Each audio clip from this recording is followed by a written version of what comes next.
had a great chance to visit with Steve as he was getting ready to come to Houston and preparing his remarks, and got a chance to visit with him again today. And I can tell you what he does, the work that he does, is so critical in the world today, particularly for any organization that's going through a transition, especially something that's digital. Does that ring a bell with any of our organizations, some kind of digital transformation? He's worked with executives from some of the country's largest companies to help them really understand the talent risk that they're dealing with in their organization. And he began his career at Microsoft as a program manager for Microsoft 1.0, which is where he gained some pretty early talent insights. That won't date us or anything, will it? He's written 3 books on the topic of talent risk and knowledge transfer, one of which you'll get today. He and his family are also avid hikers. They've hiked 2/3 of the way through all the national parks, which is a great goal. And he's been a scoutmaster for many years, and he continues to offer a merit badge in counseling and leadership training to troops with over 80 scouts, which, if you think about it, is kind of a type of talent management work right now. So we're thrilled he's here with us. Welcome, Steve. Well, I've been asked to talk a little bit about trends in talent and the future of the workforce, and I definitely will get to that a little bit. But what I really want to do tonight is poke at you a little bit about your role as board members in the talent conversation. Everybody knows that the board's main job is to hire the CEO and to approve the strategy. That makes perfect sense. But up until this point, I think most board members feel comfortable with the regular presentations that they get from the CHRO, perhaps getting out into the field to do a conversation with some of the high potentials, maybe a plant tour, maybe getting a meet and greet or a coffee with some employees. And I want to encourage you out by tonight, I want to kind of provoke you a little bit to rethink the role that you play and perhaps consider diving a little bit deeper. Why? Because the world is, as you know, is ridiculously fast-paced at this minute, and as a board member who is seeking to be informed in approving the strategies that are set in front of you, we have to be able to look at talent differently than we have in the past. All right, let's take a look at a little bit of data. So what's on this screen and what I picked up in all of the research that I've done, especially in preparation for this, is not new information. It's really just painting a picture of what we all know to be true, which is it's basically a world in crisis, a talent crisis. We're dealing with complexities that we've never dealt with before, everything from international workforce to contract and employees and having to deal with mergers and acquisitions and putting your people through enormous change. And it's not just the leadership that has to deal with that, it's the technical folks that you deal with, the technical folks who are, in fact, most often going to make the difference in your competitive advantage. And then it's people who are having to deal with change every day in terms of their own work environment. Who can graduate from college today and expect to have a career based on the back of what they learned in school? The requirements of the workforce that we have put in front of us today have never been more demanding. And then, of course, we have the aging workforce issue that's been coming for the last 20 years, but is really hitting a head now as the economy has improved and people can really afford to retire. 5 generations in the workforce, and 10,000 boomers are retiring every day. And as we look at what has to be done to prepare for that kind of change and for that kind of diversity, we have to come at it in a different way than we've done in the past. Now, I'd like to say that I don't think anybody's done a better job than NACD at speaking to this issue, studying it, writing about it, talking about it.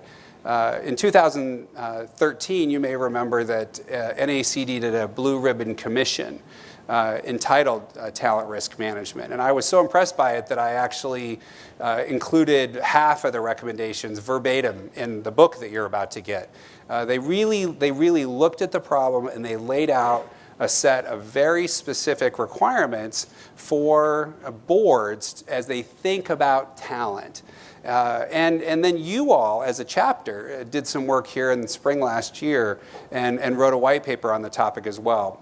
And some of those findings are here on the screen. They're the things that make a whole bunch of sense, that the board needs to dive deeper, that you need to have a clearer look at talent. You need to do more than you've ever done in the past to consider the impact of talent on your CEO's capacity to execute on the strategy that he or she has put in front of you. So this is good, but the question I want to ask is, now what? Or how are you doing, right? With this list in front of you, what are the changes that you've made? How much has your confidence improved in your ability to be a board member who can really look at talent and use the information you have about talent to approve the strategies that are in front of you? So let's think about what can be done. First of all, I want to give you a thought about defining the notion of talent risk management and beginning to use the language of talent risk management. You already talk about risk all the time, right? First and foremost, you talk about health and safety risks. You also talk about financial risks. You talk about legal risks. You talk about risks to your supply chain, competitive risks. You have risk committees, right? Risk is not new language. But when it comes to thinking about the place where you spend half your budget, and when it comes to thinking about the difference between whether or not you're going to be able to execute your strategy, whether you're going to be able to win in the marketplace, the difference of being your talent, how often do you talk about talent risk? Well, it's not like you're not doing anything.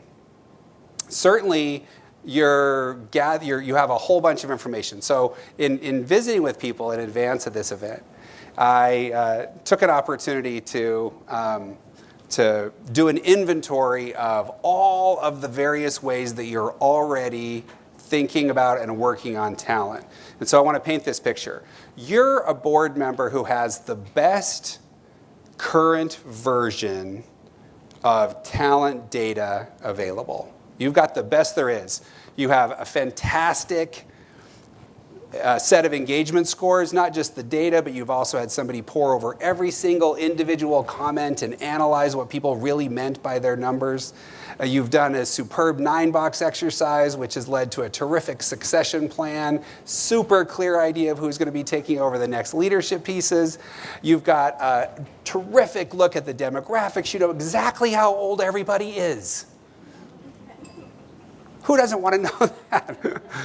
You've looked at compensation models and you are positive that people are getting paid, and they're getting paid roughly what they ought to be getting paid, right? Diversity is well represented, and all of your trend lines are exactly as they should be. You know about turnover, and you've even gone the extra mile. You have personality profiles. You know who's a box, who's a squiggle, who's a golden retriever, who's red and who's green. You've got that covered, and the competency model is laid out so that you're sure who drives for results, and you're absolutely positive who's working that out. Okay, so with all of that information fully laid out, fully clear, fully up to date, fully interpreted, how much of that information is going to actually help you decide to approve the strategy? It will inform you. You can say, this strategy is going to work because I have all of this information available to me. I saw a few faces, a few groans, a few uncomfortable laughs. I met with a guy who's the head of human capital analytics for one of the biggest software companies in the world. He has dozens of people who are working for him gathering this information. When I asked him that simple question, what business decisions did you inform? What business decisions did you inform with the HCA that you're gathering, the human capital analytics that you're gathering today?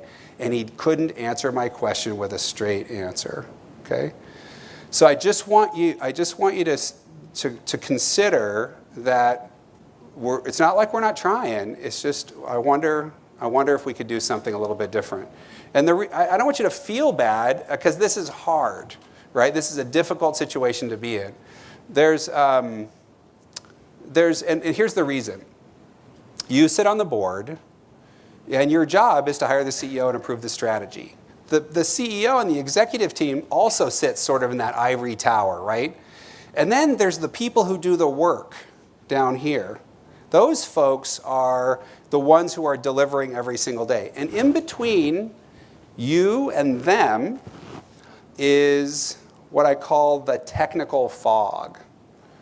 This is the thick and murky layer that sits between you and the people who are doing the work. You can kind of see them through the fog, but it's pretty hard to figure out who they are, pretty hard to figure out what they do, and pretty hard to figure out what really is going to make the difference between success and failure.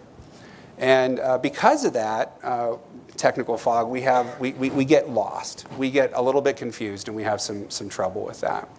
So let's talk about what we can do about that. I promised you some questions that we could answer.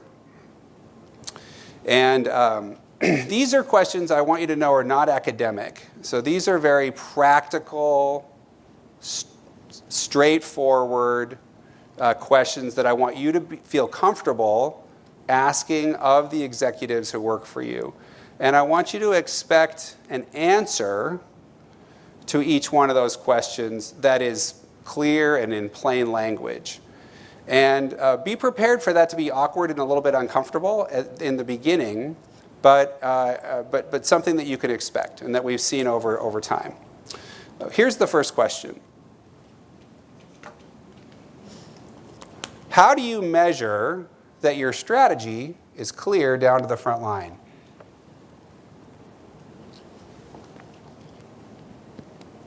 How do you measure that your strategy is clear down to the front line? Every executive I work with is very proud of themselves for how clearly they communicate their strategy, right?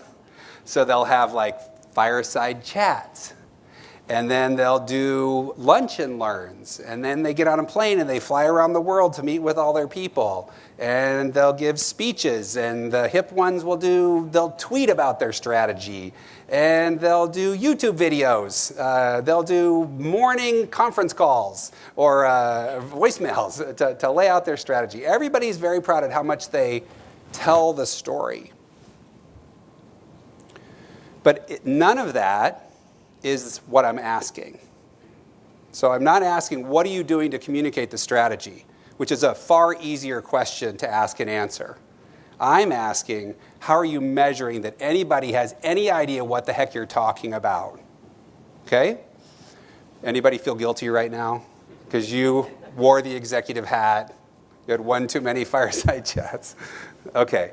So how can we get at this? Now I want to give you kind of a practical answer to this question. The practical answer is, we lost our screen, so don't worry. The practical answer is that we're gonna measure whether people get the big picture, right? So when you think about the big picture, think about people you work with who get it, people who work with you who don't get it. Think about yourself. Do you get it? I hope so. I had a manager I worked with one time. I said, I came to meet with him, and he said, sorry, Mike's gone. I'm like, what happened to Mike? He said, I fired him. I said, what happened? He goes, Mike did not get the big picture. I said, what didn't he get? He said, he didn't get the big picture. I said, what didn't he get? He said, he just didn't get it. Right?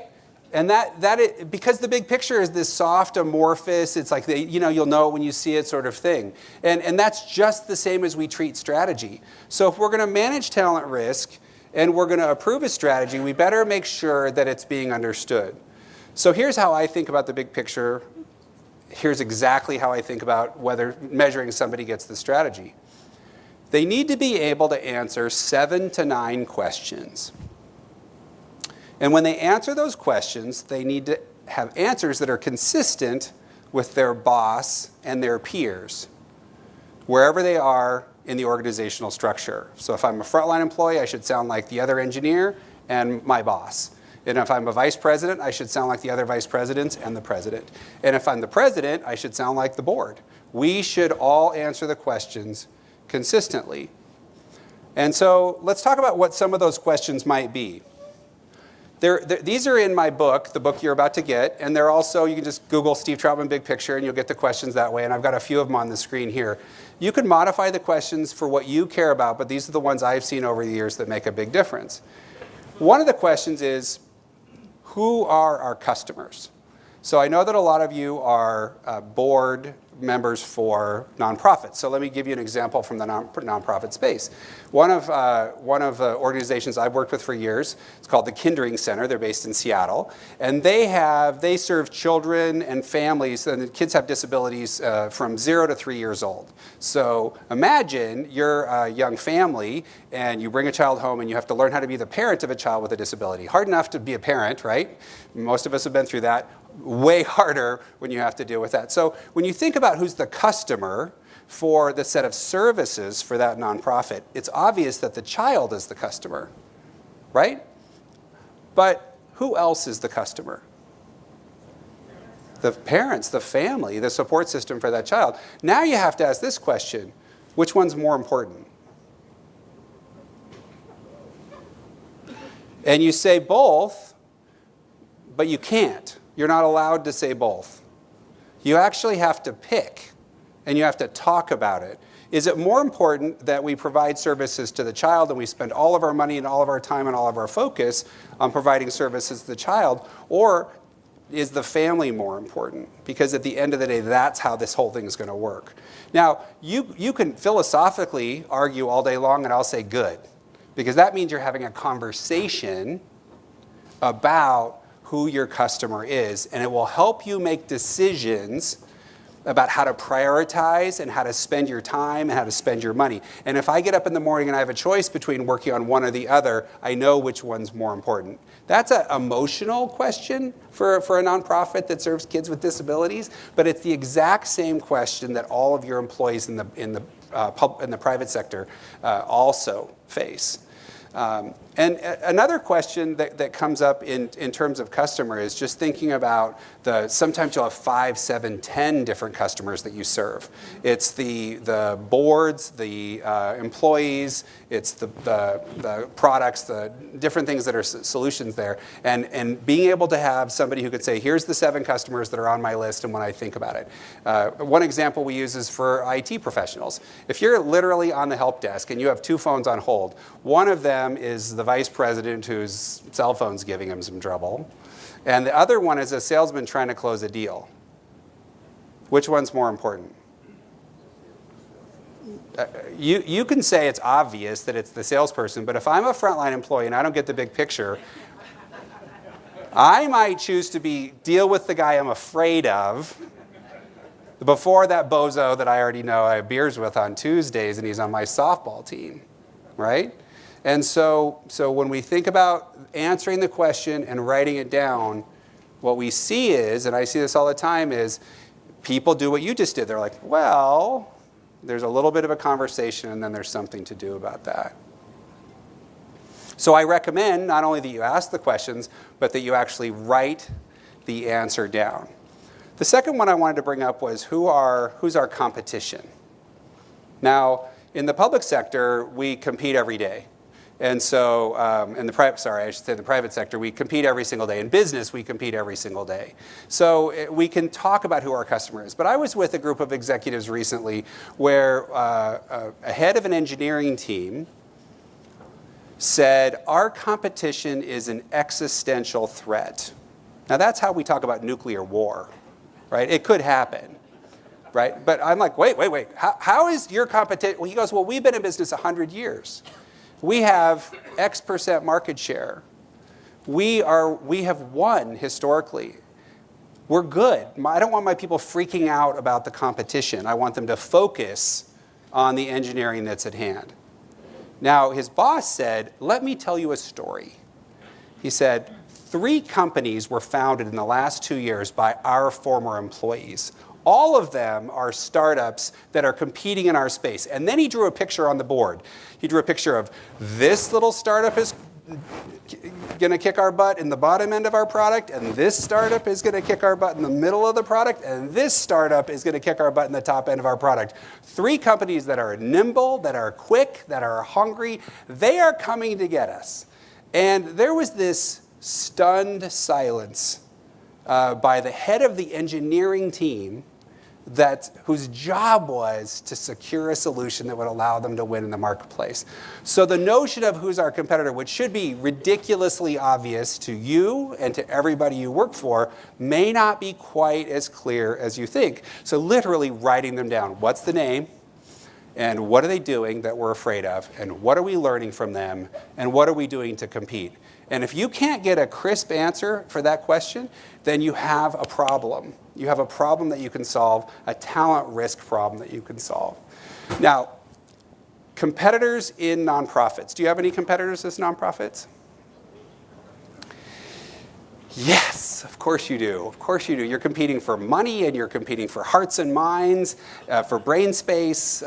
You're competing. But how many, especially you sit on the board, you probably have hung out in the nonprofit space, how many people would just argue with you all day long? Wait a minute, we love for a living. We care for a living. We are mission driven. We are out there saving the world, right? We don't have competitors, we have collaborators. Okay, true.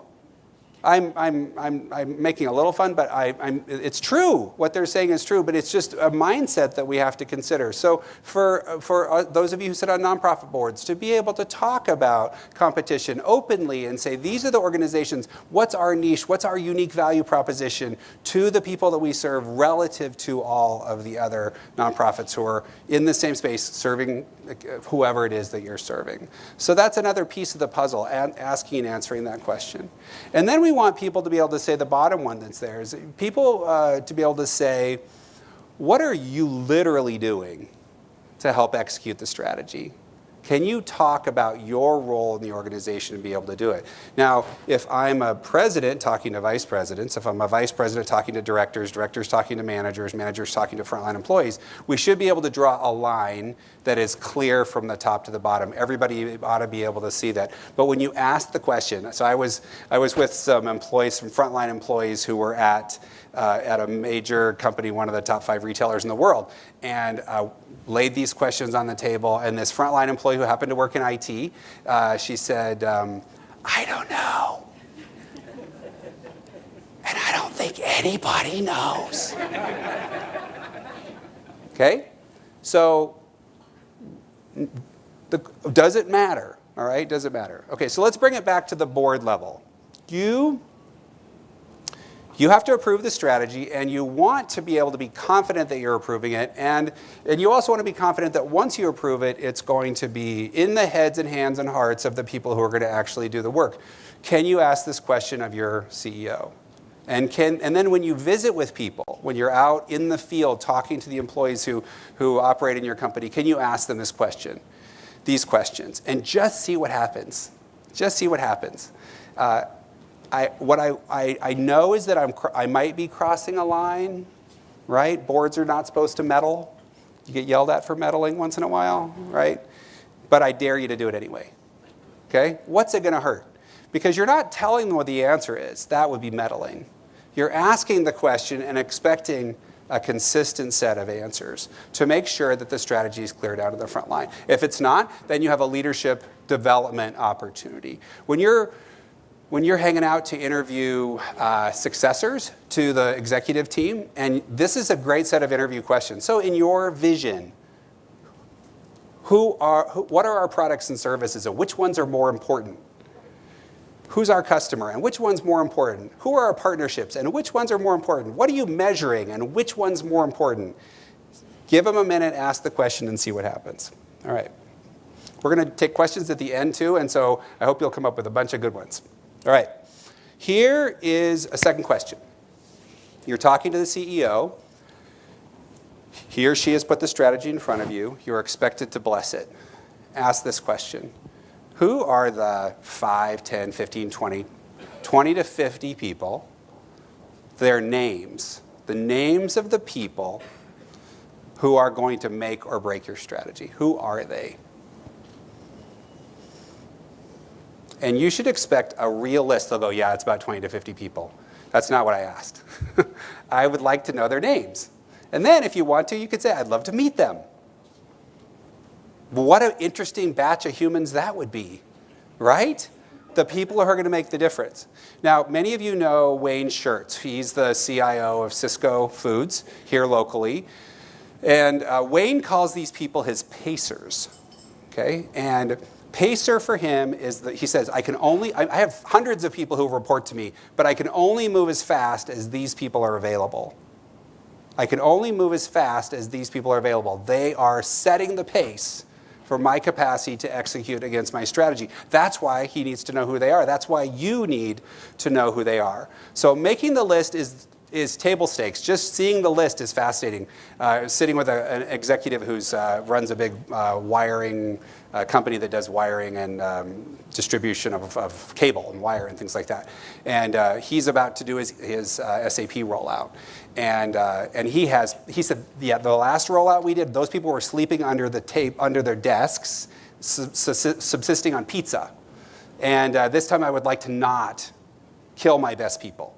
It's hard on everybody when we do that, right? So we're looking for that opportunity to do that. Now, what do you do once you have the list? Well, maybe you don't even get a good answer to the question. Everybody knows you've got these folks, but then what do we do about it? So I want to give you a model that you can use to think about the concept a little bit more. This may not work for everybody, but I've seen it work many, many, many times, and it's a way to break down the problem and deconstruct it and pull it back together. And here's the basic concept. We're going to gather data on talent risk. And we're going to do it from the bottom of the organization and work our way up. Go from where the work gets done to the top of the food chain. We're going to take a team, let's say a team of engineers or a team of architects. These are people who are designing the solution that's going to be your competitive advantage. And we put their names in the left-hand column. They're probably under a manager. The manager is got some employees, they've got some contractors, they've got some people borrowed from other parts of the organization. Okay? Across the top, we're going to say what they do. This is not soft. This is the work they do. It's the systems they run, the applications they develop. It's the regulatory knowledge they have. It's the customers and product base that they have. It's the big blocks of knowledge that they have across the top. A team of 10 people will have 20 or 30 of these knowledge silos. It's the areas of expertise that are required for them to do their job. And then we're going to ask an important question. Once we have the basics of what this team does, we're going to say, who's purple? Purple is the person we want to replicate. They're the person who does the work in the way that you wish others would emulate, that they would learn from. Purple is the standard setter. So we need to know who that person is. Green is the people who get it. Yellow is the people who are learning. White is where you're not working. So that's an important color. It's a definition of not working there. And then you see red for risk. People can be at risk. Silos can be at risk. And then you prioritize the risk. So the question we're asking your CEO is, who are the 20 to 50 people that you're relying on? They usually don't have too much trouble making that list, but if they do, it's going to pop out here. And then, what the heck are they doing? What are they doing? They're very busy. They're the busiest people in the entire building. But what is it they're doing? And is there anything we could get them to stop doing so that they're no longer a pacer in your organization? What can we get them to stop doing so that they can focus all their energy and time on the top of the food chain? Now, again, you're a board member. Your job is not to manage the company, but you can ask the question, who are the 20 to 50 people? What are they doing? And is there anything that they could stop doing? Just an open-ended question. The right answer will come from them and from their managers, but if nobody asks the question, you will find some of the best people in the world buried under some of the least valuable things. Guess why? Because they've always done it, right? And when you follow them around, as my team does, when you follow them around, you'll find them doing things that are maddening, like filling out his own expense report. And guess what? He's really good at it, and he likes it. So he spends a chunk of his week worrying about whether the spreadsheets are right. Okay? So maybe that's a good use of his time, but I'm going to go with no. I'm going to say, something else we can pick up on. These people pop up and we say this about them. They say, his name is Joe. I don't really know what he does, but I'm pretty sure if he stops, we're all going to die, right? And so getting clear about that, deconstructing that, talking about it, and getting executives to deal with that. Now, again, executives are not supposed to worry about individual people unless they are. And if you're going to worry about anybody in your whole building, should it just be your vice presidents and whether they're happy? Or is there a time once in a while when you should zoom in and talk about the people who are going to literally make the difference between win or lose on your strategy? Okay? All right. Next question. This follows right along. Everybody cares about culture. It's in the NACD stuff everywhere. Hire for culture, interview for culture, make sure you've got the right culture to support development. No, but what the heck is culture? What are you talking about? Right? It's this soft amorphous thing, just like the big picture, just like the strategy. Getting culture, being on culture, super difficult to measure. People have been trying forever. So I asked this question. If you're so fired up about culture, then tell me who's already purple for culture. So remember, purple in the model before was the person who sets the standard. Purple is the person you want to replicate. They're doing it the right way. So you ought to be able to say, if you can talk about culture, you should be able to point at a person and say, she is the embodiment of our culture. Can you imagine asking that question? And what if you got no answer? Would that make you uncomfortable? It would make me deeply uncomfortable. I want an answer to that question. There ought to be somebody. Now, a lot of people say culture starts at the top. So what if nobody points at the president? I'm just saying, right? What if nobody does? That doesn't even occur to them. So maybe you've got an issue, right? And so all I'm doing is, once you say purple for culture, then you can ask another question that's really important. What do they do that makes them appear to be culture? What do they actually do? So I'll give you an example. So Nike was working on a project where they were trying to actually infuse innovation into a team that was based in Asia. So 7 different countries in Asia. And this group of people were 15 to 25-year veteran employees of Nike. And headquarters in Oregon wanted those people to increase their innovation so they could have a more impact on the product development cycle. Okay?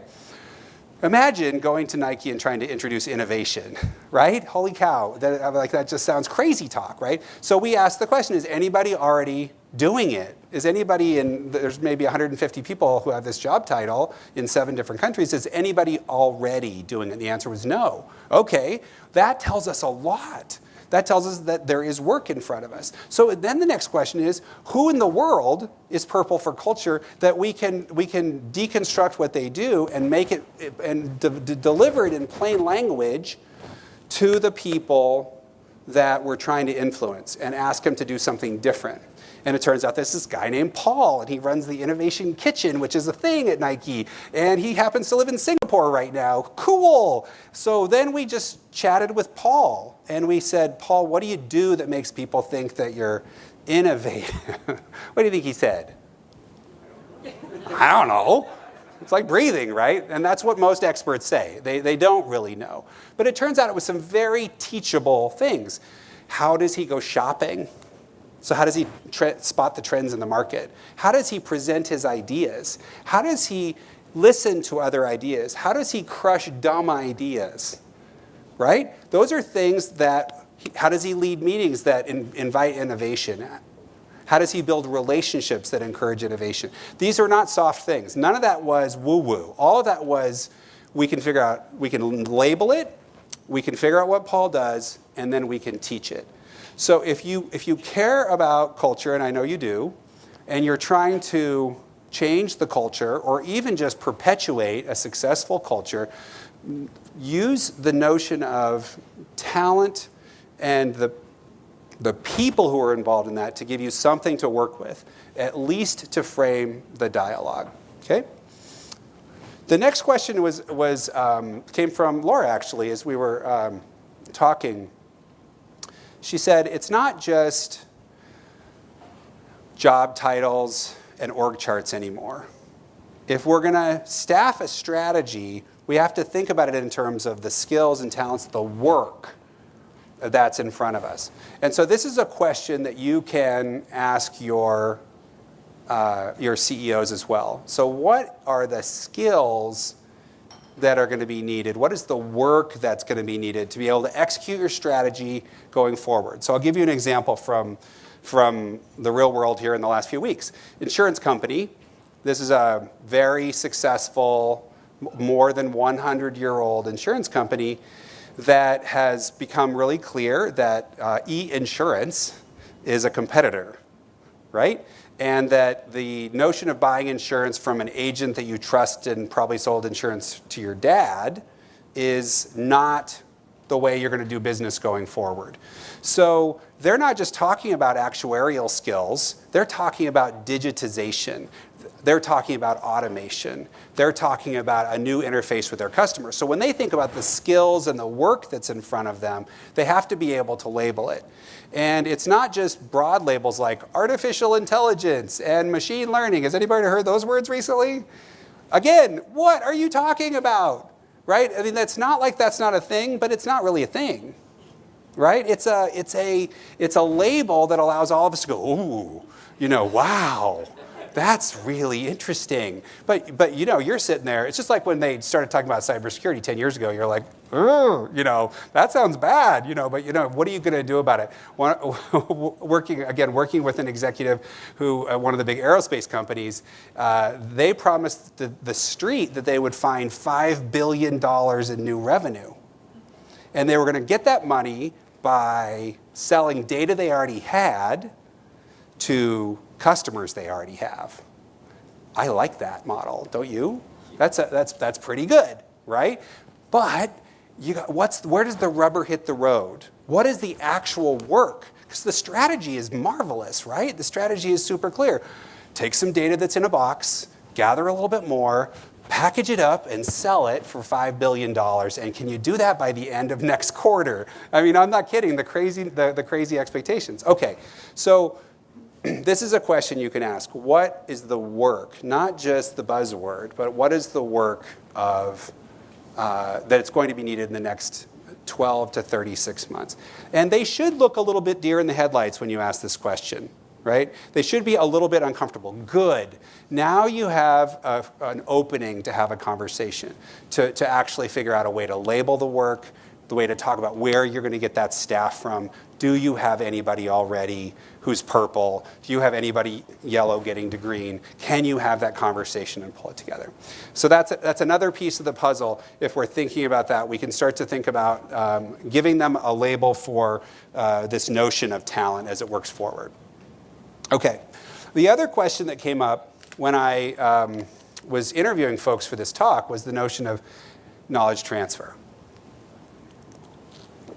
Now, normally, knowledge transfer is not something the board would care about, and I tried to not put this on the docket for tonight because boards, that is tactical. I've pushed you to be tactical at 4 of my 5 questions, and this one I was going to give you something a little softer, a little easier that wouldn't be quite so hard to go get.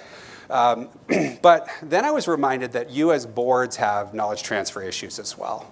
Have you had a longtime board member leave? Have you had to onboard a new board member recently? Those are opportunities for knowledge transfer. And so I want to give you a way to think about this a little bit. If we go back to that matrix I showed you earlier, and we put the board members in the left-hand column, and we put the areas of expertise across the top, well, I'll do this for audience participation. What are some of the silos of knowledge, the areas of expertise, the blocks of work that are required to have a successful board? Audit is an example. What else? Compensation. What else? Risk. Anything else? Strategy. Governance. Today, IT. IT. Security, right? Absolutely. What else? Somebody's got to be a lawyer, generally, right? There's going to be some legal that has to be discussed in there. So product knowledge, competitive knowledge, industry-specific knowledge, those could be multiple silos because maybe you're, like most of the folks we work with are global. So it's not just any market, it's the world. And that's okay. So what you just did in your head is you built a talent risk framework, and now you start to fill it in. Who's purple for each one of those silos? Who is setting the standard for your board? And who needs to learn from that person? And I'd bet $1 that many or most of you joined boards so that you could learn. You joined boards so you could serve, but you also joined boards so you could learn. So you could see yourself as yellow on the matrix. I want to learn. Who am I going to learn from? What are they going to teach me? So that's the beginning of it. Now, when somebody joins the board, you're recruiting them. Has anybody, especially nonprofit boards, anybody ever had to twist an arm or two to get somebody to join a board? If you can give them, this is just like new employees, if you can give them a way to see the opportunities for them to grow in addition to serve, it's a great way to do that. So label what you're going to teach. This is exactly what we do with technical leaders, technical executives, technical frontline employees. Label what you're going to teach. Say who's purple, who's going to be the expert to do the teaching. Then say who is going to learn and make sure there's an agreement that person wants to learn. And then deconstruct what they do. Do they lead any meetings? Do they analyze any data? Do they solve any problems? Do they manage any relationships? Do they read any contracts? What is it they do in that silo that makes them appear to be purple? And then you can set up an opportunity for them to teach every single thing that they do. This will be a way for you to reduce the inevitable pain and frustration that goes along with those changes. A board needs to act in a cohesive manner. You need to have a form of teamwork that's really important, especially when times are tough. And to be able to be clear about roles like that and then set the standard for that. My personal experience with this was running a Boy Scout troop. And 80 boys means 50, 60 families. It means 5 or 6 people sitting on the troop committee, which is the board. It means a scoutmaster and 4 or 5 assistant scoutmasters, and then student leaders and scout leaders who are through that. It's like running a little company. And you need expertise in every one of those the areas. You need somebody who understands headquarters and how to get paperwork done. And you need somebody who understands scary parents and how to deal with that. You need somebody who worries about the money. And you need somebody who can set up programs for the kids that are fun and keep them coming, right? Those are areas of expertise. And if you're missing any one of those people, you have a talent risk. And if you have 2 who think they're both purple, ever had that? They're both setting the standard. Then you have compete and you have frustration, anxiety, all that sort of thing. So role clarity is a very important value for the board. And it's a great conversation discussion for you as a whole. And then you can use knowledge transfer as a way to mitigate your risk, just like it's being done in corporations every day. All right. So let me try to bring this home a little bit. Here's what I want you to be able to do is think about talent risk data that lets you see the big picture. And most days as board members and as the CEOs and presidents that you serve, most days you should live up here. It's good to be up here, right? Set strategy, have a glass of wine, let me know how it's going. But more than 0 times in a year, you need to begin to zoom in. You have to zoom in just like Google Earth. And you have to zoom in all the way sometimes to the front line to see what's really going on. And once you figure it out, you can zoom all the way back up and live on a cloud. But I think that in today's world where nothing sits still for an hour, you have to come out of the cloud and you have to get to the front line more often. And my hope is that with just the questions I've given you, you'll be able to dive in. And my strong encouragement is that you don't settle anymore. Don't settle for what they're giving you.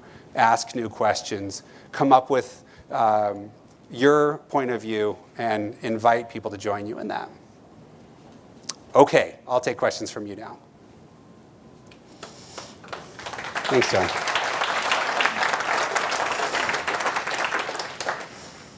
Go ahead. I'll repeat the question. Oh, here's a mic, if you don't mind. Steve, how much relevance do you put on employee surveys and having the board see the results of those? How much relevance do I put on employee surveys? So I'm a terrible person to ask because I don't care at all about that stuff. But I'm not saying don't do it because there is value in the trend lines. Okay, so if you have an engagement survey and you can see improvement, you can go and ask why. Why did it get better? Why did it get worse? And you should be able to get answers. But I just don't want anybody to feel comfortable that engagement is enough.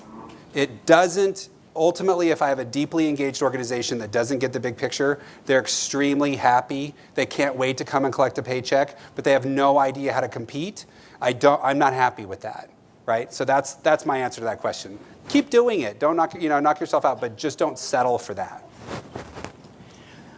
Hi, I'd like to take a little different spin on a statistic that you put out earlier in the presentation, that about 10,000 baby boomers are retiring every day. That seems crazy, doesn't it? Yeah. I would frame it a little different. There's 10,000 that turn 65 every day. And what does it mean to retire? That will occur until 2029 if you think of 1964 as the end of that boom. That's about every 8 seconds. About every 19 seconds, one of us leave, but I don't think about that statistic so much. Okay, but I George. see a number of chronologically gifted people in the audience here. Yeah. And that's typical of boards. And some of the work that I do, I see that across these topics, there's a need for succeeding generations and we boomers to talk better to each other, respecting each other's knowledge, hard-won lessons of the past, and yet knowing that where we're going is not where we've been. Mm-hmm. So how do we blend those perspectives? I love that question. And I would recognize that retirement does mean we may not want to work those 60-hour weeks and polish airplane seats. I'll put myself in that group. But we're far from retiring, so Amen, thank you. amen. Okay. So we routinely see mentors and apprentices of different generations. You'll have a white-haired guy in Rome teaching a kid with pink hair and tattoos in Kuala Lumpur, right? And so the way I think about this is there has to be a framework for the conversation, a way for them to talk to each other. So let me give you an example. Nuclear plant, got a guy who built the plant, literally 35 years ago, and you got a young woman, female engineer, who has been at the plant for 2 years. And they're in a knowledge transfer session. What do you want out of this session? He says, I want her to realize she can't possibly know anything. She's only been here 2 years. She says, I want him to know how much I've learned and how quickly I pick things up, and I want him to stop breathing down my neck. Okay?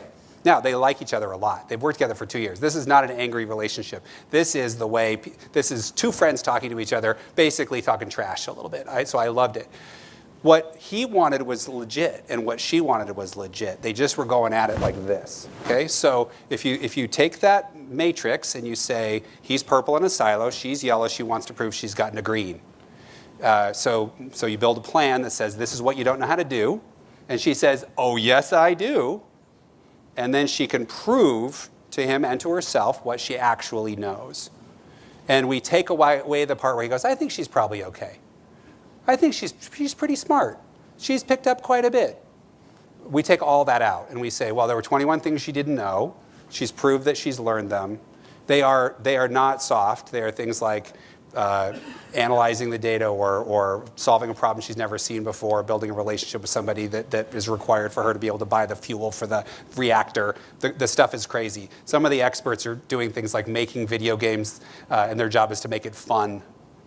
Okay, so proving that you learned how to do that. That's what I'm talking about. So framework for the conversation is the way to get there. And then it doesn't matter where they live. It doesn't matter how old they are. It's not even illegal, to talk about age. It's not only inappropriate, it's illegal. So what we really want to say is, are you purple or not? So are you the expert I'm learning from? Are you yellow? Are you learning? What is it you're learning? And then how can we prove that you have learned?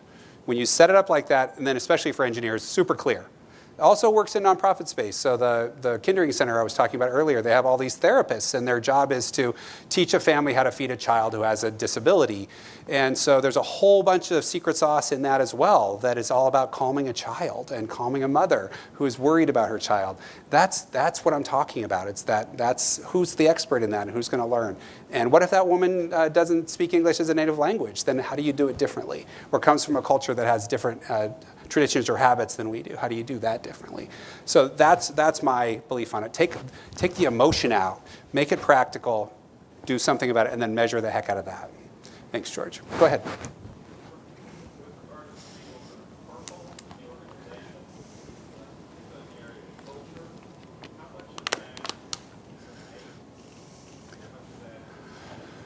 Okay, I'll repeat the question because the mic wasn't on. When somebody's purple for culture, how much of that stuff that makes them purple is innate? It's pixie dust, right? It's just their secret sauce. How much of it's that? And I'm going to say, well, all of it, plenty of it. I'm okay with that. When we think about innovation at a company like Nike or Apple, the person who pops out the other side is not going to be, Phil Knight or Steve Jobs. But when the knowledge transfer is over, that person is going to behave like the person that you're considering purple, to the best of their capacity. And they won't wonder what you want. They won't wonder what you meant. I think one of the hardest things when we talk about culture, you're not very good for our culture. What are you talking? Like anytime you say anything that feels a little bit soft to you, a little bit maybe not very clear, I want to say stupid, but that's inappropriate, right? Whenever you feel yourself thinking that way, it's probably because it is. It's unclear, it's too soft, it's not helpful. So stop talking like that and then say, what do I really mean? So just don't use something like innate as a reason to give up. When I say don't settle, I love the question. It's a great example of what I'm talking about. Don't settle for that. So what we do is when we think about this is when you call out somebody who's purple, you're saying, I wish I had more people who worked that way. Then we say, what do they do? And then we say, what's the delta between what they do and what you do? And we look for what we call sufficiently consistent. That's where the purple gets to decide if you're green enough. The purple gets to say, your approach to innovation is for my little part of the world, it's going to be okay. And so we're not always building robots unless you're running a bank and you want tellers to do it the same way. Most jobs, there's room. Well, we want that room to be clear as well. I hope that helps. Thank you. Great question. Go ahead, Barbara. So you had a number of things we're all used to seeing on that one chart, like the 9-box and Yeah. the succession plans, and Yeah. you said that they don't necessarily tell you much, and you gave some great questions. But what is it you do look for? So what sort of replaces those in terms of the tangible things that maybe it's metrics or maybe it's just other things that you're looking at in their process? Okay, so when you're doing 9-box in particular, you're talking about executive succession planning. Yeah, okay. So just like we talked about for your board, I think of it in terms of, I think we've gotten too comfortable with the notion of potential. Could he get to the upper right? Could she get to the upper right quadrant? And I just want you to not be so comfortable with that kind of soft nodding and, well, I saw him and because she did this and sure she did that, it's okay. So I'll give you a quick example. This is one of the big printer companies. And they've got a guy, his name was Mal, been there for forever, trying to retire for 5 years. And every year the CEO from Tokyo calls and says, please don't leave me, please. And Mal's a company guy, good guy, hasn't been able to get out, but he really wants to. He's got grandkids, he's ready to do something else. And they've got this kid who's 45 years old named Francis. And Francis is the successor, the heir apparent. Now this company is very, they run it like a family business. It's very familial in the way that they talk. And if I'm of course paraphrasing all this and changing names to protect the innocent, but the question was, can Francis really take over for Mal? And the CHRO who called us said, we love Francis. We want him to succeed. We just don't know if he can do it. And I'm getting to your question, Barbara, about what are we looking for. So we said, if you're replacing somebody, what is it Mal does? that you're trying to replace? I mean, literally, what does he do? And the answer was, Mal's just magic. He can go anywhere, he can do anything. I mean, Mal closes 7-figure deals over dinner. So it was this legend, this lore that about this really talented, long-tenured, and really fun executive. So what we did is we deconstructed what he was actually doing in practical language. So what I'm looking for is, what is the work? And you, just like you did for your board, it's the same list. You know, there's the people management part, there's the strategy part, there's the customer part, there's the product part. Well, when we got done doing that for Mal, it became crystal clear that he was purple in about 15 silos. Some of them were so esoteric. The German market and what printers would be appropriate for the next 3 years. Okay? So he just wandered into that 30 years ago or whatever and just didn't ever stop doing it. That happens all the time when we think about succession. So say who this guy is, or woman, say what they do, and then when you're lining people up, you're saying, is this person green yet? Are they capable yet of filling in these slots? And what became crystal clear was Francis would never be successful in this job if we left the job as it was. And so we did what everybody does. You break the job down into subcomponents. And Francis got the title, and he got 3 of the silos, and because he was going to be good there based on his background. And then the other dozen or so silos got parsed out to, I think, almost that many people. And then that gave them a plan for making sure that Francis would be successful. And when we called Francis a year later, he says, I have the book of Mal, right? So he learned, he knew that he was yellow to Mal's purple. They spent 6 months together transferring knowledge and making sure that happened. And then he was able to be successful. He's now leading the people who are doing the rest of Mal's job, and he's successful in the role. Now, we might just as well as proved that he was never going to be successful. That might also have been the outcome.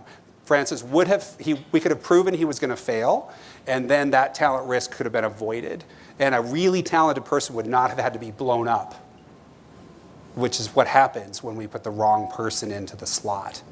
I've got stories like that too. So that's how I think about it. Just take as many of the soft words and push them aside, and insist on practical words that you can measure. Now, you'll still keep the 9 box because there's value in the dialogue that comes from doing the 9 box. I'm not saying stop there, just don't settle for that. Okay? I hope that helps. It's great. Great question. Oh, just one sec, John. We'll get one right here and I'll bear it with you. Okay, so I understand the questions, and I think they're wonderful. I look forward to reading your book because this is great stuff.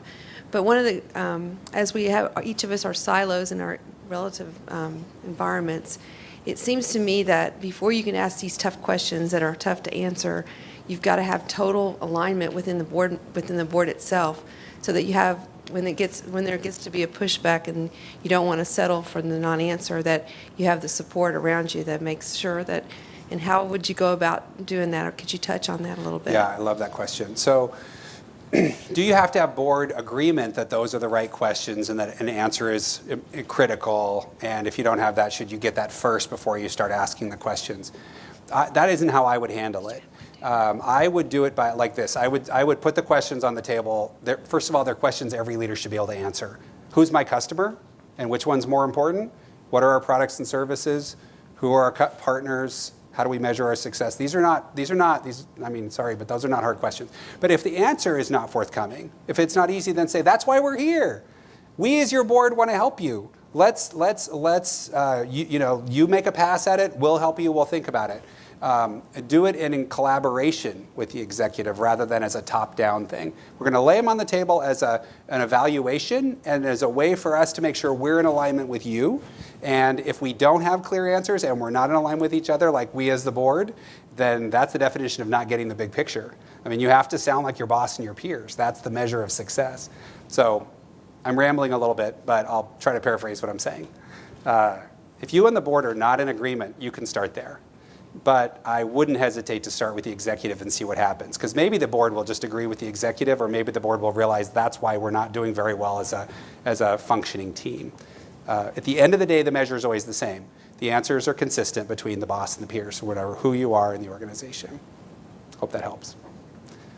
John had a question. I'll get to you next. Actually, that was the question. I was wondering how you prepare the executive team or the C-suite for I'm now coming down to ground level. Yeah. And how do you get down there without really destroying relationships and other things on the way down? There is a risk that what I'm saying will feel like you're meddling. But if you actually read the questions and you actually answer them pretty much as scripted, you're not meddling. You're simply getting informed. And so no surprises. That's important, obviously. But if you say to them, look, I have a responsibility, a fiduciary responsibility to this organization to approve your strategy or not. I want to be informed so that I can approve your strategy. And right now, I don't have enough confidence because I'm uninformed, not because it's not possible, but because I'm not yet informed enough. I don't have enough confidence to be able to actually approve your strategy. If I can't see how you're going to staff the strategy, how can I approve your strategy? So let's start with answering these questions and see what happens. I don't promise it'll be smooth or easy. It could be a disaster. It could be very uncomfortable. But isn't it better to have this be the problem? Because if you can't get this right, what else? These should be table stakes. I really believe that. And what I find that's really satisfying is when, and I had this experience in San Jose very recently, when an executive realizes that that's the problem, my employees do not understand the competitive threat. He was elated because that was a problem he could solve. And what executive is not a problem solver, right? He realized the problem and he had a bright light shining on it in his own employee, like a senior leader on his team. So then, guess what? He said, you are coming with me to Switzerland next week. We're going to spend the whole week with clients and we're going to talk through this. And then he came back and he presented his answers to the big picture questions. He got a standing ovation because his people are begging for this basic information. So this was not punitive. Don't see this as a punishment. See it as a way to talk about a problem that they're feeling in a whole bunch of ways. They just don't know what to do about it. Please. Yeah, this may seem like a very specific question, but it actually is a general question. Okay. If you were Mark Zuckerberg's board, Yeah. what would you do? I mean, I'm not sure that a guy that young or the people in Silicon Valley where I've worked before, they really get talking to the people way down the line. Yeah, So yeah. can you help us with that since you've been there?